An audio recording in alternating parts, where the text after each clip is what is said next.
Fire units stand by. Firing starts. Preliminary stage on. The main stage on. Liftoff.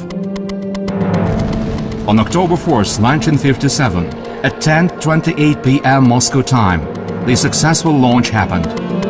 Exactly 295 seconds later, both the satellite and the rocket's 5.5-ton central unit were placed into the elliptic orbit, which is the most distant point from Earth in its apogee, that is 947 kilometers, and the nearest spot in its perigee, that is 288 kilometers.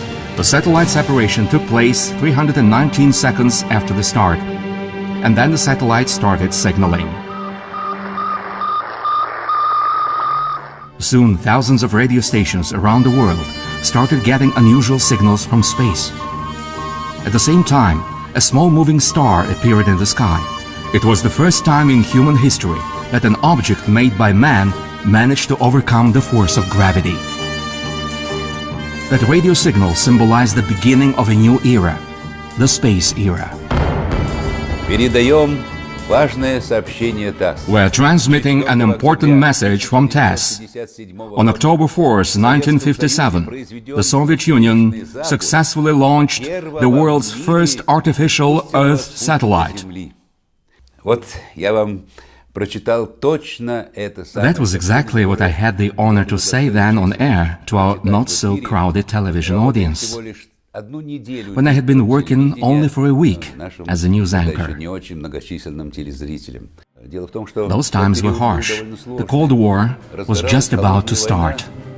That was also the time when a designer of Soviet rockets, Sergei Korolev, started working on the project of his lifetime.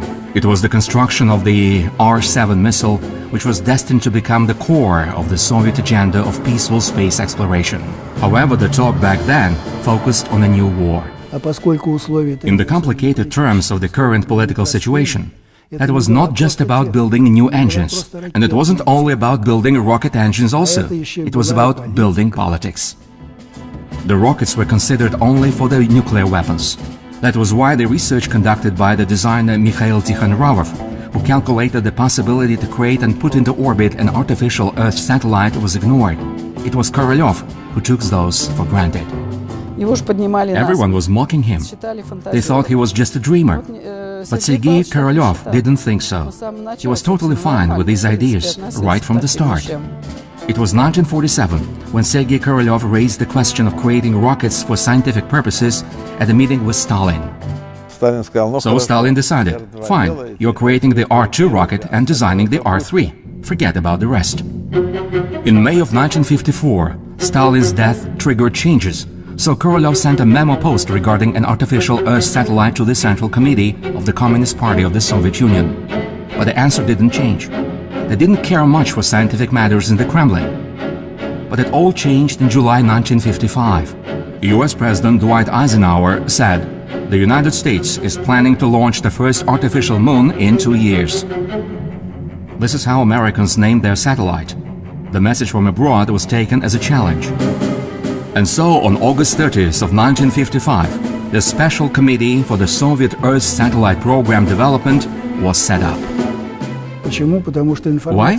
Because that information from abroad proved there were people sleepless and restless to be the first to do something. Everyone realized back then the importance of pioneering that area.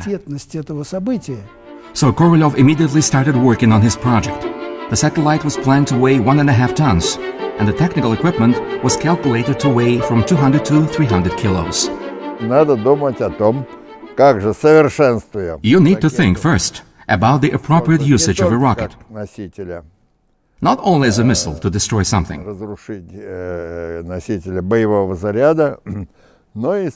but also as a means of fulfilling the dream of space traveling.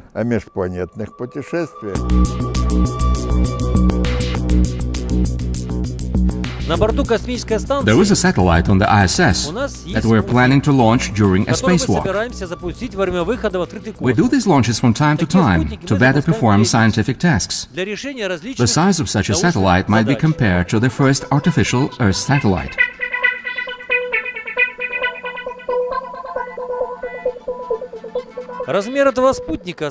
Its diameter is 53 centimeters.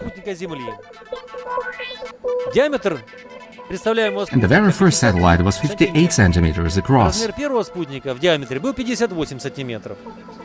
На первом искусственном спутнике It also Земли, had 4 antennas that were spreading signals. которые излучали Those сигнал, signals were meant for the сигнал Earth-based передавался stations. наземными станциями. The satellite was assembled in less than a month, and it weighed 84 kilos. Its code name was PS-1, or Elementary Satellite 1. It had 2 radio transmitters for various frequencies. The size of radio waves were supposed to be monitored at the Baikonur to tell the temperature and the pressure inside the device. Still, there were other purposes too. Все это было сделано для того, чтобы It was arranged so that any amateur radio operator in the world could receive the signal from that satellite. в любительском диапазоне. Именно для того, чтобы факт It was exactly to provide wider recognition of the satellite, not only in scientific field, but worldwide too. действительно широко. There was only one thing left. They needed to launch it into space. Especially because on August 21st, 1957, the long-expected launch of the R-7 rocket happened after it had failed 3 times before that. The rocket flew almost 6,000 kilometers and then fell down somewhere in the Kamchatka region. Система управления ее уникальна. The control system is absolutely unique. This scheme of a stationary start was proposed by Sergei Korolev for the first time. Стационарный старт. Everything on the R-7 was different. It was all new. The rocket was flawless.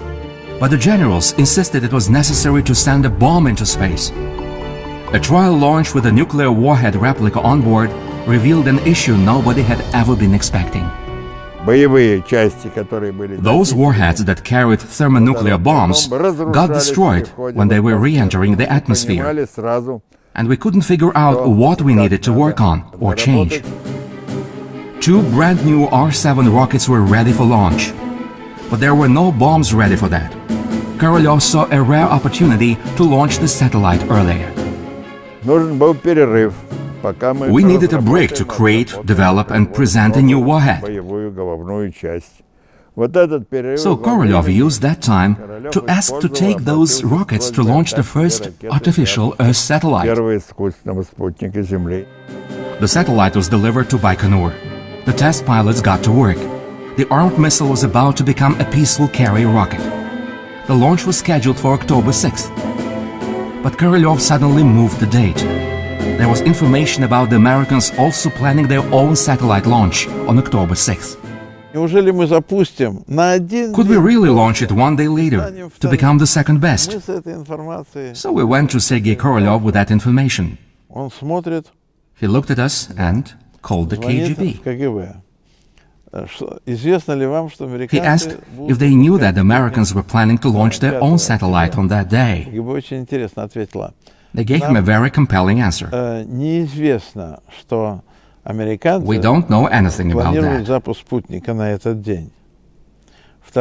The second paragraph. We don't know if they are not planning a launch on that day. So Korolev decided to shorten the preparation time. So they took some absolute technical risks to have the launch on the 4th. That's why those times were intense. It was all about who would be the first to launch. Autumn days at the Baikonur are always sunny. The sun was shining bright on those final days before the launch. It was more than half a century ago. Ready in 15 minutes. Doctors on duty leave the launching site. October 4th, 1957, 10:28 p.m. Moscow time. It was the moment when the R-7 rocket, with the satellite on board, blasted off. Вначале мы послушали эти сигналы из космоса. At first we listened to space signals, but when the satellite went west and left radio frequency, we stopped getting any signals at all. And we had to wait for half an hour to start getting them again. Мы услышали эти самые сигналы. С нами был рядом главный конструктор этого. Mikhail Ryazanskiy, the chief designer of that institute, was there with us. He immediately dialed that inductor phone and asked for Korolev. Sergei, I congratulate you. And he had tears in his eyes. Soon after that, they could see the telemetering data. The first artificial Earth satellite began moving along the Earth's orbit on its own. Well, we raised our heads to see the flying spot. Then and only then did we perhaps realize that just some moments ago, that satellite was at a launching site under the fairing. And I was working in the instrumental module myself, so I was really close to it. It was only then that we suddenly realized something huge and great had happened.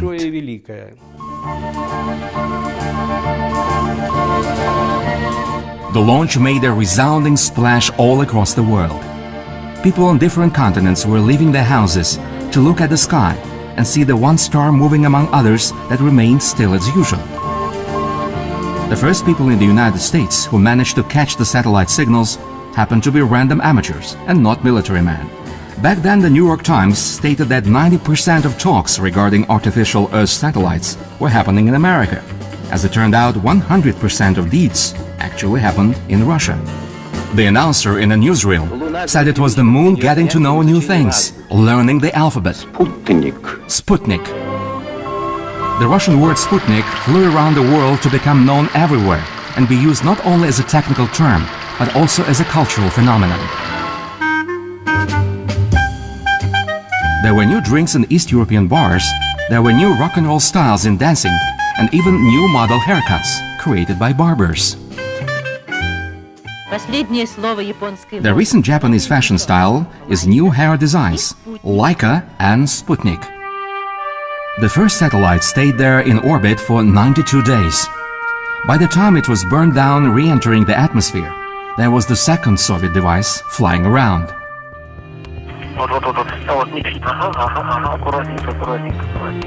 Careful here, we're all ready for the start. Got it. Go if you're ready. And here goes another satellite again. It is almost like the one that got into space 55 years ago on October 4th, 1957 and opened the space for the people of the planet Earth. It started really nice. It's great. Well done. It's beautiful. And there is the sun. Did you take it, right?